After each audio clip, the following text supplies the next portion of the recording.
Y ahora hemos hablado de la parte más científica, de qué es el SLPT, y ahora vamos a centrarnos en quienes lo padecen, en los pacientes. Y para ello vamos a hablar en la primera mesa de diálogo, me voy a dar la vuelta para veros mejor, con Rosa, psicóloga de la FENET, y con Álvaro, psicooncólogo de AEAL. Otra vez de nuevo, bienvenidos. Y vamos a entrar en materia. Rosa, por tu experiencia en la federación, ¿cómo es la vida de los pacientes tras un trasplante? La vida de uno de los pacientes tras el trasplante requiere de un proceso de adaptación, integración de todos los cambios que supone el trasplante en su vida. Y quizá la emoción predominante al final es el miedo. Tienen mucho miedo pues, a un reingreso hospitalario, a la pérdida de la salud, Al rechazo. o sobre todo al rechazo del órgano como su mayor miedo, porque al final lo asocian a una pérdida de ese órgano. Y este miedo al final es paralizante y muy limitante de la vida cotidiana. Simplemente ocurre mucho aislamiento social, pues por evitar el riesgo a un contagio, a una infección vírica. A nivel ocupacional tampoco desarrollan ocupaciones fuera de casa, están muy recluidos. Mismamente tampoco se atreven a iniciarse en la actividad física y en el deporte por ese miedo a suponer un daño al órgano. A lo mejor se limitan a dar paseos y no tienen información sobre cómo introducir ese deporte. O mismamente pues tampoco se atreven a comer fuera de casa, cosas sencillas, pues limitan mucho su vida. Para Álvaro, también para los dos, haciendo hincapié en los hábitos saludables. Los hábitos saludables sabemos que evidentemente ayudan a la recuperación física y mental de los pacientes. ¿Qué hacéis vosotros como psicólogos para ayudarles y motivarles a que, por ejemplo, hagan actividad física pautada, a que coman mejor, a que pierdan ese miedo? ¿Qué hacéis? Yo creo que siempre es importante centrarnos también en la información que les transmite el equipo médico. Creo que es fundamental también para darles esa seguridad, ¿no? Y luego, de alguna manera, que sí que puedan irse adaptando y retomando pues esos hábitos de vida saludable, de la alimentación, por supuesto adaptada a la situación del paciente, a las necesidades que pueda tener, y con el ejercicio físico igual. Pero que de alguna manera puedan ellos tomar ese rol activo en esos hábitos de vida saludable y además ir viendo esos progresos que pueden ir sintiendo, pues por ejemplo, con una actividad física, aunque sea muy adaptada, ¿no? Y en comparación con la que hacían previamente, a lo mejor parece que es poca, pero que realmente ellos puedan ir viendo en primera persona esos avances que van sintiendo. ¿Trabajáis en equipo? Es que me lo has dejado muy fácil, Álvaro. ¿Trabajáis en equipo con los profesionales sanitarios de los hospitales, por ejemplo, con los doctores? Creo que ¿Vuestra depende un experiencia desde las poco, asociaciones, desde las federaciones, trabajáis en equipo? depende un poco del caso. Sí. No sé No seáis en muy el caso de la diplomáticos y federación. desde vuestra experiencia, contarnos. Hay coordinación y hay conexión, pero sí que no estamos, por lo menos mi figura no está integrada dentro de un servicio hospitalario. Entonces se limita, pues eso, como comenta Álvaro, a casos específicos. Sí que desde las asociaciones pues intentamos cubrir esas áreas y esos departamentos que tampoco están dándole información fiable y de calidez. Por ejemplo, en el ámbito de la nutrición, que tampoco desde un equipo de coordinación de trasplantes tampoco tiene por qué tener información sobre la nutrición. Entonces, al final sí que los podemos derivar a nutricionistas que sí que son especialistas en Un su trabajo patología. multidisciplinar, ¿no? de Sí. todos los equipos. Y hablemos de sexualidad, de algo que no se suele hablar mucho, pero que hay que hablar también. ¿Qué miedos tienen? Decías, Rosa, que los pacientes tienen miedo a muchísimas cosas. Es normal tras un trasplante.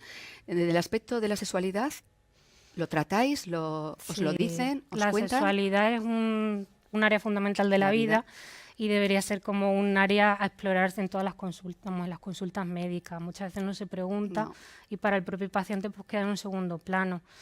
La medicación tiene efectos secundarios que pueden afectar a la vida sexual de una persona y se puede tratar desde muchas áreas, como bien dices. También, por otro lado, está el componente más emocional, pues de los cambios físicos vividos, los cambios en la imagen corporal provocan una disminución de la autoestima, un temor a exponer el cuerpo. Hay mucha gente también que tiene rechazo a la cicatriz, pues todo eso también influye. Por otro lado, esos miedos a dañar el órgano, las propias sensaciones corporales. Al final, meses después, se puede seguir sintiendo tirantes en la cicatriz o molestias que te dan miedo al final a hacer cualquier actividad que suponga un riesgo. Ujú. Qué importante, estoy pensando qué importante es vuestra labor, ¿no? Es fundamental. Si en los hospitales no se cubre esa parte de atención psicológica, las asociaciones hacéis esa labor fundamental, yo creo. Álvaro, ¿cómo influye el estado emocional en el proceso post-trasplante para poder recuperarse? O sea, cuando salen del hospital, cuando ya inician ese proceso, no tienen atención psicológica, desgraciadamente, en la mayoría de los casos en los hospitales y acuden a vosotros. ¿Qué es lo que hacéis con una persona, con un paciente que llega? ¿Qué herramientas le dais? Es complicado porque lo primero es saber en qué punto se encuentra el paciente, ¿no? Porque es cierto que no pueden estar, o sea, no tienen por qué estar en el mismo punto y no pueden por qué tener las mismas necesidades. Cada persona está claro, es diferente. Efectivamente, ¿no? Entonces el momento post-trasplante para dos personas distintas puede ser muy diferente. Y hay quien pueda tener ese miedo que comentaba Rosa, pero mezclado con cierto alivio y con ganas de ir recuperándose, y hay a quien a lo mejor pues las limitaciones que tiene después del trasplante le estén afectando de una manera más profunda, ¿no? Y ahí creo que es un poco el primer paso que hay que dar, el identificar de alguna manera la persona que está delante, en qué punto se encuentra, qué miedos tiene y qué necesidades puede presentar en ese momento. Supongo que también las familias, ¿no? Serán un punto cuando llegas a la asociación, cuando llega un paciente, lo normal es que el entorno, ¿no? Que llega acompañado también de cuidadores, que normalmente son las familias también. ¿Hacéis un trabajo conjunto también? Quiero decir, ¿es solo con el paciente o trabajáis también con las familias? Las familias también pueden acceder a los mismos servicios, por lo menos en el caso de la Federación y yo creo que en todas las asociaciones. Y a veces el paciente no quiere acudir al servicio, considera que es un problema médico y que la atención psicológica a lo mejor no es necesaria. En cambio, sí que podemos ayudar a ese familiar que se ve también muy solo y que tiene que tomar decisiones y una responsabilidad que sí que se le puede apoyar. Estáis diciendo lo complicado que es salir adelante emocionalmente tras un trasplante. Imaginaros, si encima os dicen un SLPT, que te quedas como en shock, abrumador, con esos términos que nos ha contado antes la doctora, y dices, ¿y ahora qué? O sea, después de haber pasado por un proceso tan duro, ¿ahora qué? ¿Qué hacéis vosotros como profesionales? De nuevo, identificar un poco qué emociones están apareciendo ahí, ¿no? Porque efectivamente va a haber mucho miedo, va a haber esa ansiedad más anticipatoria, ¿no? Que a menudo tendemos a imaginarnos posibles futuros tendiendo normalmente un poco a la catastrofización. Entonces va a ser un poquito identificar y sobre todo frustración. Suele haber mucha frustración, pues esa sensación de fracaso, ¿no? De que ahora toca de alguna manera empezar de cero otro proceso distinto. Entonces creo que de nuevo la clave está en identificar bueno, qué emociones están apareciendo, porque efectivamente hay un shock inicial importante porque es un diagnóstico inesperado y puede ser muy difícil su manejo. ¿Podemos concretar algo más de herramientas? ¿Nos podéis dar alguna pauta más de esas herramientas? Ya sé que es muy, como estás comentando muy bien, que es muy difícil intentar generalizar porque cada paciente, cada persona es un mundo, pero ¿qué herramientas? ¿Cómo es ese proceso de trabajar? Pues yo creo que hay una fundamental que es la información. Hablábamos al final de un síndrome que es muy desconocido, que para la población general desde luego es totalmente ajeno, incluso para personas que se someten a un trasplante. Entonces, lo primero que creo que necesitan los pacientes es información, ¿no? Que, en muchas ocasiones ya se las han proporcionado y es de calidad, pero en otras siguen teniendo muchas dudas. Entonces, lo importante es que puedan informarse adecuadamente y siempre de las fuentes fiables, que la fuente más fiable siempre va a ser el equipo médico, por supuesto, que puedan plantear todas las dudas que tengan y ya a partir de ahí, pues de nuevo, identificar qué emociones están apareciendo, que puedan expresarlas con el entorno, que no siempre es posible o no siempre les apetece, que puedan también escuchar a la gente de su entorno, porque de alguna manera ese proceso emocional estará siendo no igual, por supuesto, pero digamos que va un poco en paralelo, ¿no? Y creo que son herramientas que para empezar a trabajar con estos pacientes son fundamentales. Sí, a veces lo que peor llegan es la incertidumbre, pero tampoco se puede saber a ciencia cierta cómo va a evolucionar su caso. Entonces, pues mucha información también relacionada con el proceso, psicoeducación, pues para reducir esos miedos que puedan tener y también pues tolerancia al final a esa incertidumbre, la aceptación de la enfermedad. También se da en un momento en el que vienen de una enfermedad crónica, la mayoría de los casos. Hay mucho desgaste emocional, como ha dicho Álvaro antes. Un Es proceso como, largo. claro, es como ya pues el vaso se termina de llenar y se pueden desbordar. Entonces también hay que reconectar mucho y sobre todo eso, mucha aceptación. Ujú. La información es fundamental en todos los ámbitos y lo digo yo como periodista, lo digo y lo repito y de hecho es uno de los objetivos de este encuentro, ¿no? El informar y sensibilizar sobre el SLPT. La información, decías, información fiable, por supuesto, entraríamos en otro debate ya con los bulos de salud, etcétera, etcétera, pero yo creo que sí da esperanza, ¿no? Que es otra parte que nos ha comentado antes la doctora, saber que hay tratamientos, ¿no? Totalmente. Saber que cuanto más información tengan los profesionales sanitarios implicados, las asociaciones, fundaciones, las familias, incluso los propios pacientes que se someten a un trasplante, de que algo podría ser, identificarlo cuanto antes para tratarlo, el saber que hay tratamiento, ¿cómo ayuda a los pacientes? Pues Rosa hablaba muy bien de algo que va a estar presente en todo este proceso, que es la incertidumbre, ¿no?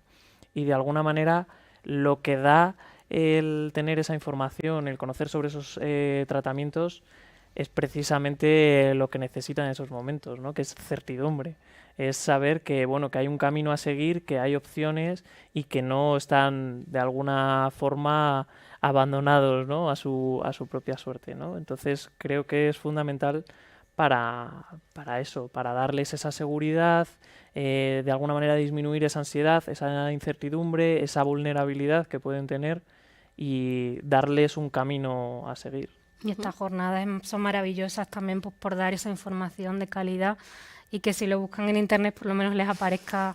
Eso es, que haya información referencias veraz, con sí. evidencia científica y fiables. ¿Creéis que son convenientes los grupos de apoyo de pacientes entre iguales? Sí, la verdad es que es un recurso muy, muy valioso. Yo llevo grupos de apoyo, pero para otra cuestión. Y sí que se da pues muchas sinergias, el contagio emocional siempre en positivo. Y también ahí se copian muchas herramientas. Lo que a uno le ha ayudado, pues otro lo puede emplear en su caso. También se sienten menos solos, más comprendidos, porque son personas que están viviendo la misma situación que ellos. Quizá por la incidencia es difícil crear un grupo de apoyo, por los niveles de incidencia, un número suficiente para crear un grupo, pero sí que se podría con algún paciente que haya pasado por todo este proceso, que se convierta en voluntario, formarle y que pueda ser un soporte para alguien que recibe un diagnóstico Sí, así. ofrecer el testimonio, ¿no? En primera persona. Álvaro, en tu opinión, ¿los grupos de apoyo?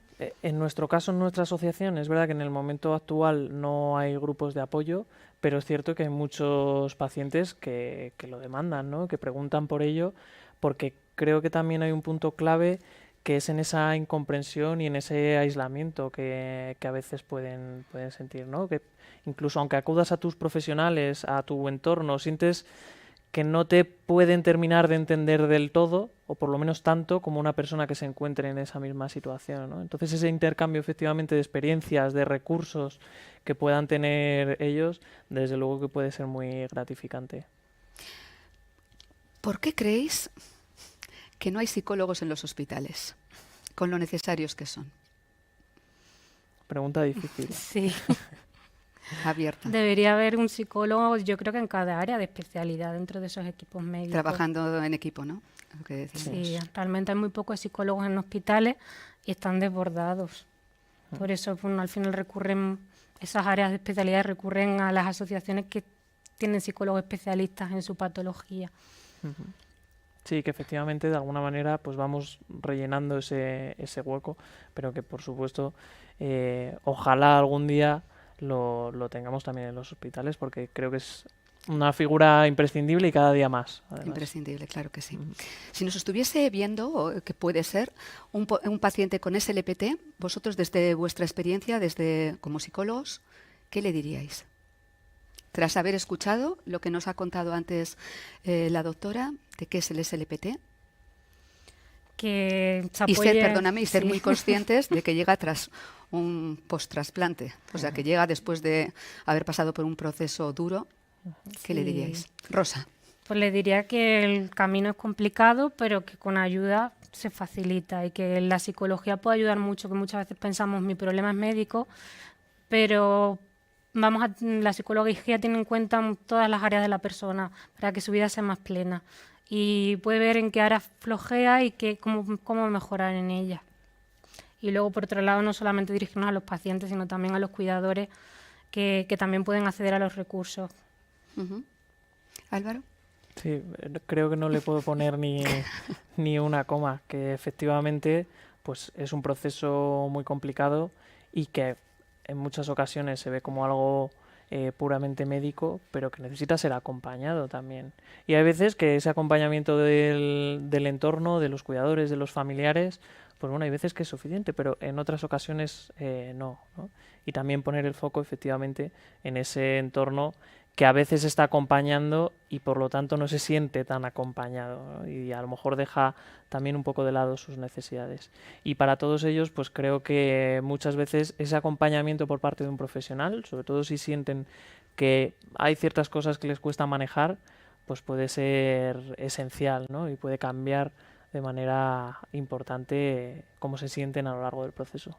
Ayudarles a llevarlo. Antes, Rosa, perdón, hablabas de aceptación. ¿Por qué fases pasa un paciente hasta llegar a la aceptación?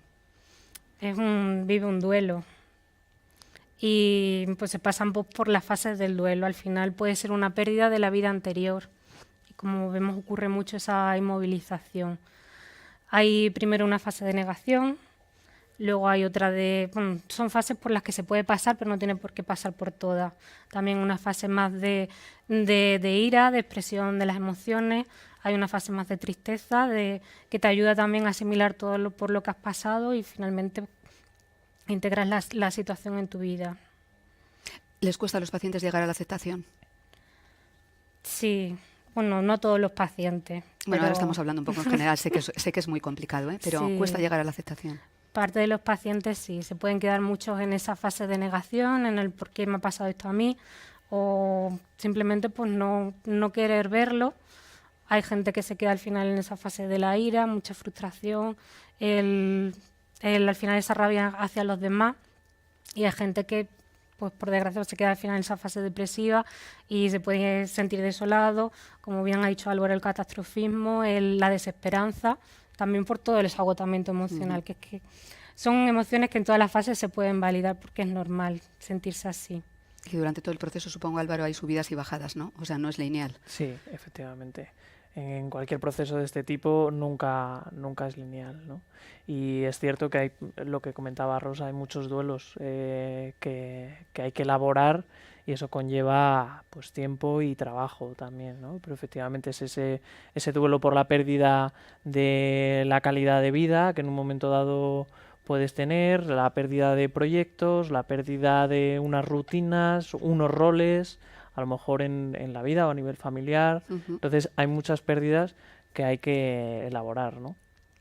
Tenéis un trabajo arduo por delante, pero vamos a quedarnos con algo positivo. Cuando se trabajan las emociones, cuando se recibe apoyo, cuando se tienen herramientas, un paciente gestiona mejor su propia enfermedad, ¿no? Sí. Vamos a quedarnos después del duelo, vamos a ponernos otra vez en positivo, ¿no? Sin duda, sí. Sí, sí. Muy bien. Pues os voy a pedir, como buena periodista, no es nada original, pero os voy a pedir un titular para acabar esta interesantísima mesa, que yo me voy a quedar voy a dar yo el primero. Hay que trabajar en equipo. ¿Os parece? Hay que trabajar en equipo por el bien de los pacientes. Ojalá nuestro sistema sanitario podamos integrar a todos los profesionales para trabajar en equipo. Y ahora, Rosa, tu titular, ¿qué le dirías a las personas que nos están escuchando sobre esta mesa en la que hemos hablado de los pacientes, de la calidad de vida, del estado emocional? Es difícil resumirlo todo en un titular. Quizá un poco más, tienes tiempo, no te preocupes, Rosa. Digo titular, pero te da para una entradilla también. Pues eso, que desde el ámbito de la psicología podemos ayudar muchísimo y también que hay que cuidar a los cuidadores. Cuidar a los cuidadores, fundamental. Álvaro. Sí, yo más que titular o entradilla daría un poco para artículo de opinión, ¿no?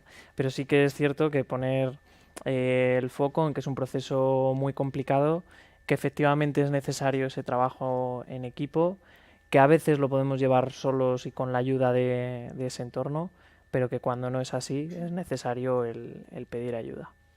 Muy bien, pues estupendo. Muchísimas gracias a los dos, Rosa, Álvaro. Gracias sobre todo por vuestro trabajo diario y por esta mesa de diálogo en la que he aprendido la verdad y que he estado muy a gusto.